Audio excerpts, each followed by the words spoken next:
이틀 앞으로 다가온 북미 정상회담을 앞두고 세계 이목이 베트남을 향하고 있습니다. 특히나 평양에서 베트남 하노이까지 무려 4,500km의 대장정을 열차로 이동 중인 김정은 위원장은 그 자체로 이미 화제의 중심에 섰는데요. 중요한 건 이번에 발표될 하노이 공동 성명이겠죠. 북한의 비핵화 조치와 미국의 상응 조치 사이에서 최상의 접점이 찾아질 수 있을지 여당 내 대북 문제 전문가인 더불어민주당 홍익표 의원과 이야기 나눠보겠습니다. 의원님. 네, 안녕하세요. 네, 안녕하십니까. 네, 반갑습니다.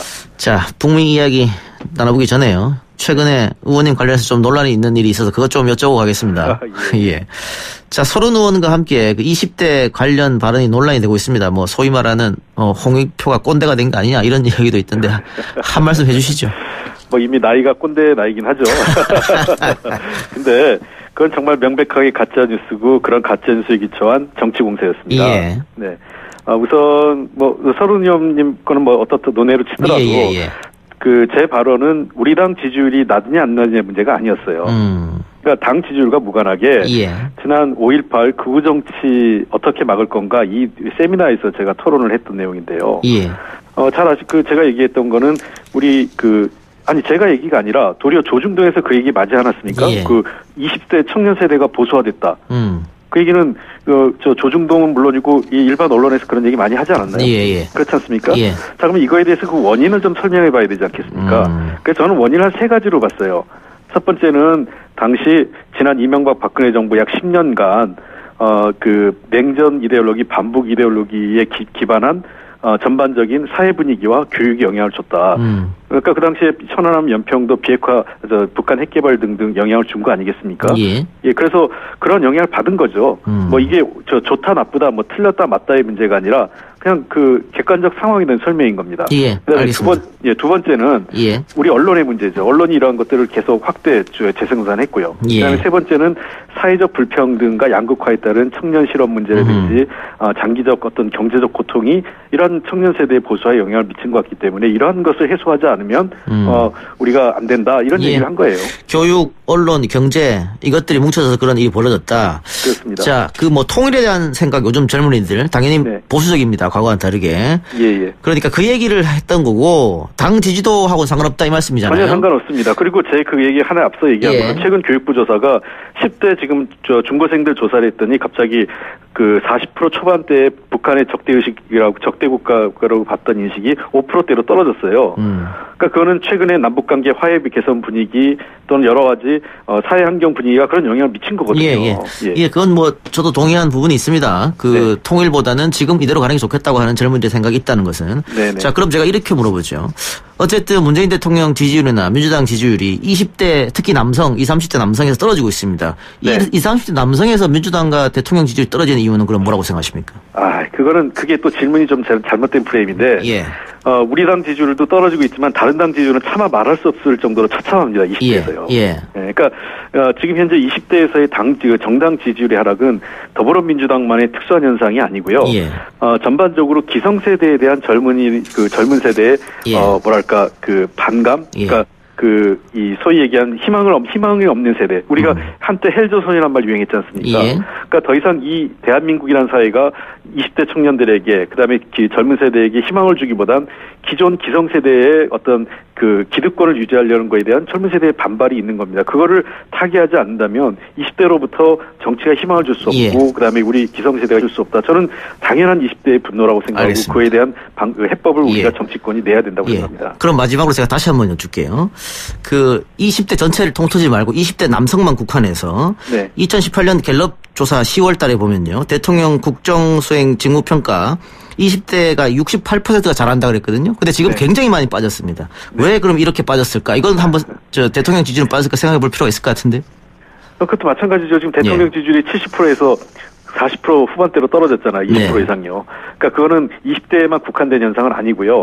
다만 20대에서 그럼 뭐가 더 중요했겠냐 할 때에는 저는 예를 들면 젠더 변수도 영향을 줬을 거. 아까 제가 얘기한 경제나 이런 거 당연한 기본으로 한 데다가 20대 남성을 기준으로 할 때는 뭐 젠더 정책에 관련된 문제에 대한 불만, 특히 또 군 문제와 관련돼서 양심적 병역 거부, 이게 양심적이란 말이 약간 좀 뉘앙스상 불편했을 것 같아요. 예. 뭐 이런 것들이 다소 그분들한테 영향을 줬다고 생각을 하고, 저는 그럼에도 불구하고, 저는 어떤 여러 가지 그분들에게 경제에서부터 문제를 푼다면 나머지 문제는 따라갈 수 있고 해결할 수 있다 이렇게 보겠습니다. 제가 이 질문은 의원님한테 미리 질문지를 주지 않았던 건데, 제가 질문을 스스로 해놓고는 저 혼자 답 다른 게 있습니다. 보면 젠더 문제, 대체복무제도, 옛날 단일팀 문제 이런 게 계속 겹쳐가지고 또 경제 문제, 그 20대 남성이 우리한테는 공정한 기회가 없는 거 아니냐, 이런 정답. 제가 스스로 적었는데 의원님께서 다 대답을 해주시네요. 비슷하게 얘기하시네요. 그래요. 알겠습니다. 이 문제 어쨌든 민주당이나 청와대도 관심 가질 것 같으니까요. 계속 관심 가져주시고. 그러겠습니다. 오늘 주제로 가서요. 자, 이제 거의 코앞으로 다가왔습니다. 이틀 앞으로 다가왔는데, 김 위원장이 기차로 갈 걸 예상하셨습니까, 혹시? 뭐 확신은 못했지만 가능성은 있다고 봤습니다. 네, 그건 여러 가지 의미가 있는데요.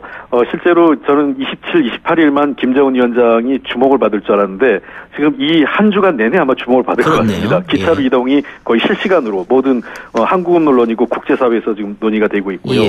그리고 그 기차 이동 자체가 매우 상징적인 의미를 여러 국가에 보여준 것 같습니다. 북한과 중국 간의 전통적인 우호관계, 과거 할아버지나 또는 자기 아버지인 김정일 위원장이 기차로 이동하며 기차 이동에 정치학이라든지 이러한 것들을 여러 가지로 활용하고 있고 계속 어떤 주목도를, 국제사회의 주목도를 27, 28일까지 꾸준히 붙잡으면서 끌고 가는 그런 측면에서 우리 탁현민 전 비서관이 그런 얘기 했나요? 이벤트 차원에서 매우 성공한 이벤트다 이렇게 얘기를 한 것처럼 저는 김정은 위원장으로서는 여러 가지 다목적의 정치학에서 나온 선택이 아니었나 생각됩니다.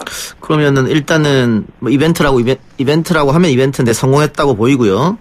근데 회담이 성공하려고 하려면은 아직 모르는 거 아니겠어요? 의원님 생각하기에 성공적 회담이다. 결론이 어떻게 나야 될까요? 저는 이번 회담은 성공시켜야 될 회담이라고 생각합니다. 그러니까 성공할 수 있느냐 없느냐 문제가 아니라 성공시켜야 되고 매우 절박하다. 왜냐하면 트럼프 대통령 입장에서도 자기의 재선과 관련된 재선을 앞두고 성과가 있어야 되는데 경제 문제는 다소 얘기할 수 있는 게 조금 있어요. 내부적으로. 그러니까 국제 외교 정치학에서는 이 북한 핵 문제를 해결한 정치인으로서 뚜렷하게 과거 트럼프 대통령, 이 오바마, 부시, 클린턴 대통령 때부터 해결하지 못한 북한 핵 문제를 해결했다는 뚜렷한 족적을 남길 수 있다는 측면이 있고요. 김정은 위원장 입장에서도 지금 이 시점에서 트럼프 대통령과 합의를 못한다면 트럼프 대통령 2기가 되면 트럼프 대통령이 동력이 떨어집니다. 대선이 되면 더 이상 미국은 3선 못하지 않습니까? 그런 측면에서 김정은 위원장이나 트럼프 대통령 모두 정치적으로 이번 회담을 성공시켜야 되는 매우 절박한 이유가 있다고 저는 생각을 하고요. 또 여러 가지 지금 실무회담 진행해 온 것 보면 미국 측의 반응이 매우 긍정적인 전망을 하고 있는 것도 저희들이 확인할 수 있습니다. 그럼 어쨌든 서로 내줘야 될 건 내줘야 될 건데요. 북한이 말한 상응 조치 미국이 어느 정도 내줄 수 있을까요? 저는 이제 북한이 요구하는 것은 몇 가지 요약되는데 하나는 대북 제재 완화가 있고요. 두 번째는 관계 정상화. 그러니까 연락사무소나 외교관계로 가는 루트죠. 그다음에 세 번째는 종전선언 또는 평화협정과 관련된 문제인데 오늘 김의겸 청와대 대변인도 말씀을 하셨지만 내용이 어떻든 간에 종전선언을 북미 양국이 합의를 할 가능성은 상당히 높아지고 있는 것 아닌가 이런 추측을 해봅니다. 김의겸 대변인도 그런 희망을 얘기하셨고요. 어떠한 종전선언 좋고 그래서 저는 종전선언을 디딤돌로 해서 평화체제로 가는 게 있고 그다음에 두 번째는 영변 핵시설에 대한 폐기에 따라서 저는 굉장히 뚜렷할 만한 경제적 제재 완화가 전 있을 것으로 생각됩니다. 가깝게는 이미 트럼프 대통령과 문재인 대통령 통화했듯이 남북 경협을 통한 돌파가 있다고 생각합니다. 개성공단이나 금강산 관광이죠. 그리고 제일 중요한 건 사실은 북미 관계 정상화 출액입니다. 사실은 북미 관계 정상화 출액은 제가 굳이 얘기하면 철도나 도로와 같은 인프라죠. 이 인프라에 어떤 기차, 예를 들면, 우리가 저속열차, 화물차도 올릴 수 있고, KTX 같은 고속열차도 올릴 수 있지 않습니까? 그런 측면에서 북미 관계 개선이 트랙에 올라진다면, 양국 간의 대북 제재 완화라든지 또는 비핵화와 관련된 문제가 다 이 트랙에 올라갈 수 있다고 생각해요. 대북 북미 관계 개선의 단계에 따라서 그런 측면에서 저는 이번에는 상당히 세 분야에 대해서 미국이 상응 조치로 매우 일정 정도 구체적인 가시적 성과물을 북한에게 제시하지 않을까 생각하고 있습니다. 김정은 위원장이 신년사에서 금강산 관광 개선공단을 또 얘기했으니까요. 네. 그런데 반대로 보면 지금 트럼프 대통령을 제외하면 다른 이제 미국 정치인들, 특히 미국 조야, 민주당을 비롯한 많이들 아직 북한을 신뢰하지 못하는 듯한 발언들이 많이 나오고 있거든요. 네, 그렇습니다. 그런 것들을 그런 부담을 안고서라도 트럼프 대통령이 뭔가 결단을 내릴 수 있을까요? 트럼프 대통령이 이미 미국 내에서 어떤 북한에 대한 회의적 입장은 잘 알고 있고요. 예. 그 회의적 입장은 하나는 북한에 대한 뿌리 깊은 불신도 있지만 또 하나는 트럼프 대통령에 대한 어떤 불만, 반대에도 함께 작용을 하고 있는 것으로 생각을 합니다. 예. 그래서 트럼프 대통령은 이 결과를 통해서 실제로 가시적 성과를 통해서 이러한 불만이나 회의주의를 돌파할 생각이지 않을까 생각을 합니다. 그런 측면에서 김정은 위원장 못지않게 트럼프 대통령이 매우 대담하고 절실하게 이 회담의 결과를 만들기 위해서 노력할 것을 보이고요. 실제로 미국 내에서는 트럼프 대통령 한 얘기가 있지 않습니까? 내가 미국 국민을 안전하게 했다. 내가 정권 잡고 나서 집권한 이후에 북한이 더 이상 핵실험하지 않고 그다음에 그 핵으로서 위협하지 않고 내가 미국 국민을 안전하게 하지 않았느냐 이런 얘기를 하는 것이 본인의 정치적 성과를 과시하는 거고 실제로 그런 것은 미국 국민에게도 일정 정도 성과를 갖고 그런 불신을 넘어서는 데는 저는 가능하리라고 생각을 합니다. 그동안 북한 언론이 자신들의 최고 지도자가 외국에 가서 누구를 만났을 때 항상 복귀하고 나서 그 보도를 했지 않습니까? 네네. 그런데 이번에는 만나기 전에 이틀 전에 벌써 출발한다고 얘기를 했단 말이죠. 예, 이것은 어떻게 해석해야 될까요? 회담 성과에 대한 자신감 이렇게 봐야 될까요? 어떨까요? 이거는 더 이상 숨길 이유가 없는 거죠. 과거 같은 경우는 중국의 김정일 위원장이 갔을 때만 해도 이것을 국제사회가 확인하기 어려웠지 않습니까? 예. 그러니까 국내 보도는 사실은 국내 보도를 제한하는 게 아니라 김정일 위원장 최고 지도자의 어떤 보안과 관련된 우려가 작용을 했는데 예. 지금 현 시점에서는 김정은 위원장 이동은 다 알고 있는 사실 아니겠습니까? 국제사회가. 예. 그러니까 굳이 북한 내에 그 사실을 숨기거나 뒤늦게 보도할 이유가 없는 거죠. 김정은 위원장이 마이크 폼페이오 국무장관에게 내 아이들이 핵을 이고 살기를 원하지 않는다. 네. 예. 이 의미를 좀 설명해 주시죠. 그거는 너무나 당연한 것 같습니다. 네. 저 역시 저도 아이의 아버지이자 남편으로서요. 예. 우리 아이들이 평생 핵공포, 핵의 위협으로부터 살기를 원치 않습니다. 저는 우리 김정은 위원장의 그 말씀은 굉장히 인간적이고 자기가 그 비핵화에 대해서 진정성을 가지고 있다는 그 어떤 표현보다 가슴이 와닿는 표현이라고 생각을 하고요. 그만큼 이번 하노이 회담을 통해서 또 북미 관계 개선을 통해서 비핵화와 그에 따른 북미 관계 정상화, 평화 체제로 나아가려고 하는 강한 의지를 그런 식으로 보다 어떤 정서적인 호소를 통해서 접근한 것이 아닌가 생각합니다. 왜 나를 믿지 못하느냐 이런 걸까요? 그렇죠. 계속 그게 북한이 실질적으로 그럴 생각이 있겠느냐라는 의심과 회의주의를 불식하는 데 있어서 가장 인간적인 호소를 했고요. 특히 미국의 정서가 가족주의가 굉장히 중요하지 않습니까? 우리보다 훨씬 더 미국 사회에서는 그렇죠. 가족에 대한 그 정서가 강한데 아버지이자 남편으로서 아이들에게 핵 없이 살기 바란다라는 발언만큼 미국 사회에게 직접 와닿는 표현은 없을 것으로 생각합니다. 도리어 미국 사회의 어떤 가족에 대한 인식에 기초한 매우 맥락을 짚는 표현이 아닐까 생각하고 있습니다. 자, 정상회담 이후에 이제 철도, 도로, 개성공단 재개가 만약에 된다면은 그런 것들을 위해서 이제 교류협력기금을 사용해야 되는데 예. 오늘 자유한국당이 남북협력기금 사용할 때 사전에 국회 동의를 받도록 하라 이런 법안 개정을 추진하겠다고 했습니다. 어떻게 보십니까?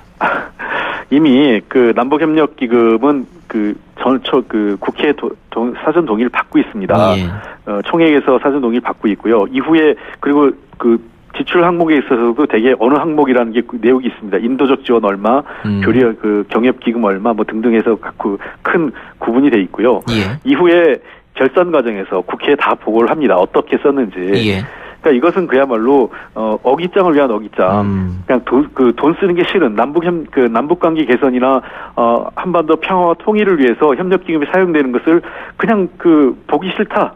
내가 그냥 허용하기 싫다 이런 표현 이하도 아니라고 생각합니다. 이미 예. 국회 통제는 충분하게 이루어지고 있습니다. 예, 알겠습니다. 마지막으로요. 자, 북미 정상회담이 조금 결실을 맺어야 김정은 위원장의 답방이 자연스럽게 이루어지지 않을까요? 네, 아마 이번 그래서 예. 그 이번 북미 정상회담은 자연스럽게 김정은 위원장의 서울 답방으로 이어질 것으로 생각을 합니다. 예. 이미 김정은 위원장이 그 작년 말 메시지를 보낸 게 있지 않습니까? 예. 약속을 못 지켜서 미안하고 가급적 빠른 시일 내에 답방을 하겠다라는 걸 말씀을 했기 때문에 이번 2월 말 북미 정상회담이 마무리가 되고 나면 저는 뭐 가급적 빠른 시일 내에 뭐 시기를 특정하긴 그렇지만 저는 최대한 빠른 시일 내에 당연히 김정은 위원장이 서울 답방을 할 것으로 생각하고 그것이 북미 정상회담이 다시 남북 관계의 개선, 한반도 평화로 이어지는 선순환 구조가 만들어지는 중요한 연결고리가 될 것으로 생각을 합니다. 예, 의원님 오늘 말씀 잘 들었습니다. 네, 감사합니다. 예, 지금까지 더불어민주당 홍익표 의원이었습니다.